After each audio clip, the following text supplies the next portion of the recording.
போஸ்ட்மார்ட்டம்ல ரொம்ப காமனான ப்ராப்ளம் இது. ஆனா நெறைய பேரு இத பத்தி பேச மாட்டாங்க. வெரி லெஸ் பீப்பிள் தான் இத பத்தி பேசுவாங்க. அதுதான் கான்ஸ்டிபேஷன். நானும் இத ஃபேஸ் பண்ணியிருக்கேன். இன்னைக்கு நான் என்னோட ரியல் எக்ஸ்பீரியன்ஸ் என்ன? இத நான் எப்படி ஓவர் கம் பண்ணேன் அப்படின்றத இந்த வீடியோல உங்க கூட ஷேர் பண்றேன். வீடியோவ ஃபுல்லா பாருங்க. Hey guys! Welcome back to just life upload.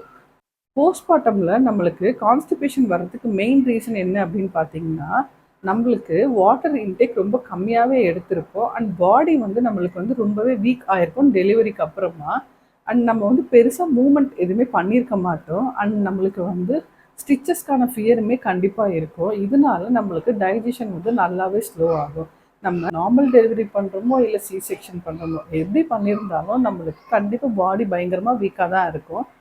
Stitches வந்து எனி கேசஸ்ல வந்து ஸ்டிச்சஸ் கண்டிப்பாக நம்மளுக்கு போட்டிருப்பாங்க. ஸோ அந்த ஃபியர்லாம் நம்மளுக்கு இருக்கும்போது டைஜஷன் வந்து ஆட்டோமேட்டிக்காக வந்து நம்மளுக்கு வந்து ஸ்லோவாக தான் ஆக செய்யும். அதனால இந்த இஷ்யூஸ் வந்து மோஸ்ட்டாக எல்லாருமே கண்டிப்பாக ஃபேஸ் பண்ணுவோம். என்னோட எக்ஸ்பீரியன்ஸ் என்ன அப்படின்னு பார்த்தீங்கன்னா, ஃபஸ்ட்டு ஃபியூ டேஸ்க்கு நம்மளுக்கு டெலிவரி ஆனதுக்கப்புறம் ஹாஸ்பிட்டலில் இருக்கும்போது சாலிட் வந்து ஸ்டார்ட் பண்ண மாட்டாங்க இல்லையா. எனக்கு வந்து சி செக்ஷன்னால 2 டேஸ்க்கு வந்து எனக்கு வந்து எந்த இன்டேக்குமே கிடையாது. லைக் நான் ஜூஸ் அந்த மாதிரிலாம் தான் எடுத்துட்டு லிக்விட் டயட்டில் தான் இருந்தேன். தேர்டு டே தான் நான் வந்து சாப்பிட ஆரம்பித்தேன். மொத்தமே ஹாஸ்பிட்டலில் 3 டேஸ் தான் இருந்தேன். தேர்ட் டே கழித்து நான் வீட்டுக்கு வந்ததுக்கு அப்புறமா தான் எனக்கு இந்த கான்செப்டே வந்து மைண்டுக்கு வந்தது. ஓகே, மோஷன் போகணும், நம்ம போகல அப்படின்ட்டு. ஹாஸ்பிட்டலில் கேட்டாங்க, மோஷன் போனீங்கன்னா இல்லை போகல அப்படின்னு சொன்னேன். ஓகே, ரொம்ப கஷ்டப்பட்டுலாம் போகாதீங்க அப்படின்னு மட்டும் டாக்டர் அட்வைஸ் பண்ணி அனுப்பிச்சிட்டாங்க. வீட்டுக்கு வந்ததுக்கப்புறம் ஃபர்ஸ்ட் 2 டேஸ்க்கு எனக்கு வந்து மோஷனே வரல. தேர்ட் டே வந்து எனக்கு வந்து மோஷன் வருது. ஆனால் என்னால் ஃப்ரீயாக போக முடியல. ரொம்ப கஷ்டமாக இருந்தது. நம்ம வந்ததுலேருந்து ஃபுல்லாகவே பெட்லேயே தான் இருந்தேன். பெருசாக தண்ணியுமே குடிக்கல. ஏன்னா வந்து எனக்கு வந்து தண்ணி அதிகமாக குடித்தா தண்ணி குடித்தா சும்மா சும்மா வாஷ்ரூம் போகணும் அப்படின்னு சொல்லிட்டு தண்ணியுமே நான் வந்து ரொம்ப கம்மியாக தான் குடிச்சிட்டு இருந்தேன். தேவைப்பட்டால் கொஞ்சம் குடிப்பேன். அப்படி தான் பண்ணிட்டு இருந்தேன். தண்ணி கம்மியாக குடித்ததுனால எனக்கு பாடியுமே வந்து டீஹைட்ரேட் ஆக ஆரம்பிச்சிடுச்சு. அண்ட் மோஷன் போகிறதும் ரொம்பவே டஃப்பாக இருந்தது.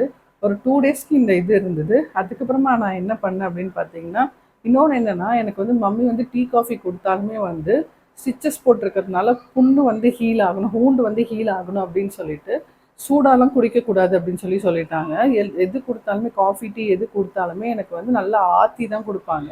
ஸோ சூடாக அட்லீஸ்ட் காஃபி கஃபைன் போனால் வச்சு நம்மளுக்கு வந்து மோஷன் வரும். அதுவுமே வந்து எனக்கு இல்லை. ஸோ ரொம்பவே கஷ்டப்பட்டேன். அண்ட் நான் வந்து யூஸ்வலாகவே நல்லா நடப்பேன் அண்ட் தண்ணி நிறையா குடிப்பேன். இது ரெண்டுமே என்னால் பண்ண முடியல. ஸோ பயங்கர கஷ்டமாக தான் இருந்தது.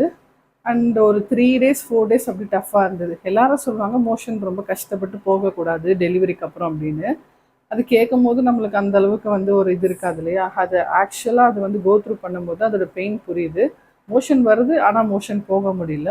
அண்டு நம்ம வந்து கஷ்டப்பட்டு போனால் ஸ்டிச்சஸ் ஏதாவது ஆகிடும். ஸோ அதையும் பண்ணாதீங்க அப்படின்னு சொல்கிறாங்க.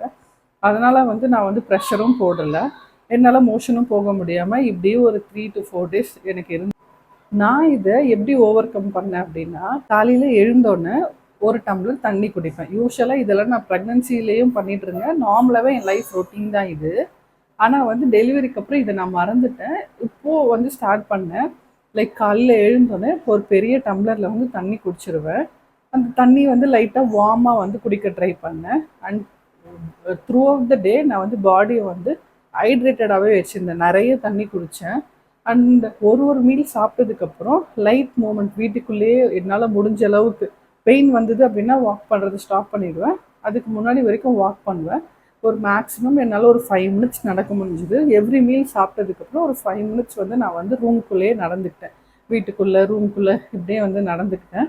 அண்ட் ஃபோர்த் நான் என்ன பண்ணேன் அப்படின்னா, ஃபைபர் ரிலேட்டட் ஃபுட்ஸ் அதிகமாக எடுத்துக்கிட்டேன். ஸோ அது வந்து எனக்கு ஹெல்ப் பண்ணிச்சு. நீங்கள் வந்து ஃப்ரூட்ஸு ஃப்ரூட்ஸில் பார்த்தீங்கன்னா பனானா அந்த மாதிரி வாட்டர் கண்டென்ட் இருக்க ஃப்ரூட்ஸ், அப்புறம் பப்பாயா கூட ட்ரை பண்ணலாம். பப்பாயா ரொம்ப ஹெல்ப்ஃபுல்லாக இருக்கும் மோஷன் ஃப்ரீயாக போகிறதுக்கு. ஸோ பப்பாயா ட்ரை பண்ணுங்கள். இதெல்லாம் தான் எனக்கு ரொம்பவே ஹெல்ப் பண்ணிச்சு. மெயினாக என்னென்னா, உங்களுக்கு மோஷன் போகிற அர்ஜ் வந்தது அப்படின்னா கண்டிப்பாக நீங்கள் மோஷன் போக ட்ரை பண்ணுங்கள். ஏன்னா நம்ம போகாமல் அவாய்ட் பண்ணாலே அதுவுமே ஒரு பெரிய பிரச்சனையாகவே இருக்கும். ஸோ இதெல்லாம் தான் பண்ணி நான் வந்து இதை வந்து ஓவர் கம் பண்ணேன். இது எல்லாமும் பண்ணியும் உங்களுக்கு மோஷன் ஃப்ரீயாக போகலை அப்படின்னா வேணால் நீங்கள் உங்கள் டாக்டர்கிட்ட செக் பண்ணி நீங்கள் ஏதாவது சிரப் மாதிரி ஏதாவது வந்து நீங்கள் வந்து ட்ரை பண்ணலாம். நான் வந்து ஃபர்ஸ்ட்டு 3 டேஸ் வந்து கஷ்டமாக இருந்தது. எனக்கு வீட்டுக்கு வந்ததுக்கப்புறம் 2 டேஸ் கஷ்டப்பட்டேன். அதுக்கப்புறமா நான் என்ன பண்ணேன், டாக்டர் கிட்ட கேட்டோம்னா, அவங்க என்ன பண்ணாங்க, எனக்கு வந்து ஒரு சிரப் வந்து சஜெஸ்ட் பண்ணாங்க. அதில வந்து ஒரு மூடி நான் குடிச்சேன். அது என்ன சிரப் அப்படின்றத நான் உங்களுக்கு இந்த வீடியோல சைட்ல அட்டாச் பண்றேன். அது வேணா நீங்க யூஸ் பண்ணிக்கோங்க. அதில ஒரு மூடி குடிச்சதுக்கப்புறம் ஒரு 1/2 அன் ஹவர் டூ 1 ஹவர்க்குள்ள என்னால மோஷன் போக முடிஞ்சுது. அண்ட் லேட்டர் ஆன் போக போக நான் என்ன பண்ணேன் அப்படின்னா, வாக்கிங்லாம் நெறைய பண்ணேன். ரூம்குள்ளேயே கொஞ்சம் கொஞ்சம் வாக்கிங் பண்ணேன். தண்ணி அதிகமா குடிச்சேன். நான் ஹைட்ரேட் பண்ணிக்கிட்டேன். இதெல்லாம் பண்ணி தான் எனக்கு போக போக அப்படியே ஃப்ரீ ஆயிடுச்சு. ஒரு 1 வீக் ஆனாலும் நார்மலா இல்லாம கஷ்டமா தான் இருந்தது. 1 வீக் அப்புறம் அப்படியே ரொட்டீனுக்கு நான் கொண்டு வந்துட்டேன். எப்பயும் போற மாதிரி டைம் டியூரேஷனுக்கு நம்மளுக்கு ஆட்டோமேட்டிக்கா வந்து அதுக்கப்புறம் வந்து மோஷன் வந்து வர ஆரம்பிச்சிருது. ஃபர்ஸ்ட் 1 ஆர் 2 வீக்ஸ் தான் நம்ம ரொம்ப ஸ்ட்ரகிள் பண்ணுவோம். ஸ்டிச்சஸும் நம்மளுக்கு இருக்கிறதுனால நம்மளால வந்து புஷ் பண்ணியும் போக முடியாது. ஸ்டெயினும் நம்ம பண்ணக்கூடாது. ஸோ இதெல்லாம் பண்ணாம இருக்கணும். மெயினா நம்ம வந்து ஸ்டெயின் பண்ணி போனோம் அப்படின்னா, நம்மளோட ஸ்டிச்சஸை வந்து அது வந்து அது ஸ்டிச்சஸ்க்கு வந்து ஏதாவது ப்ராப்ளம்ஸ் வரலாம். ஸோ அதனால தான் வந்து புஷ் பண்ணாதீங்க, நீங்கள் ரொம்ப கஷ்டப்பட்டு போகாதீங்க அப்படின்ற மாதிரி சொல்லுவாங்க. ஸோ அது மட்டும் நீங்கள் பார்த்துக்கோங்க. லேபரோட எல்லா லேபர் பற்றி எல்லாரும் பேசுவாங்க. ஆனால் இந்த போஸ்ட்மார்ட்டமில் நம்மளுக்கு வர இந்த கான்ஸ்டிபேஷன், வீக்னஸ்ஸு, ஃபியரு, அதுக்கப்புறமா வந்து நம்மளுக்கு வந்து வர வர அந்த மென்டல் ப்ரெஷரு, இதெல்லாம் பற்றி யாருமே பேச மாட்டாங்க.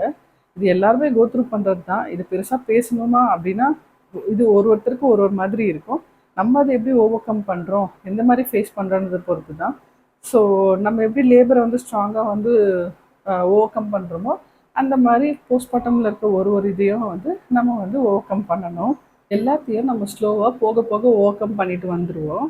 இனிஷியல் ஸ்டேஜில் எல்லாமே வந்து கஷ்டமாக தான் இருக்கும். போக போக நம்மளுக்கு ஈஸி ஆகிடும்.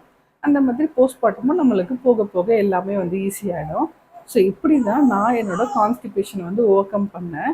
நீங்கள் ஒரு நியூ மாமா இருந்தீங்க அப்படின்னா, நீங்கள் தனியாக இல்லை, நிறைய பேர் இந்த மாதிரி ப்ராப்ளம்ஸை ஃபேஸ் பண்ணுறாங்க.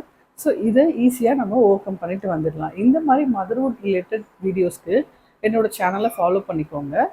See you all in the next video. Tata.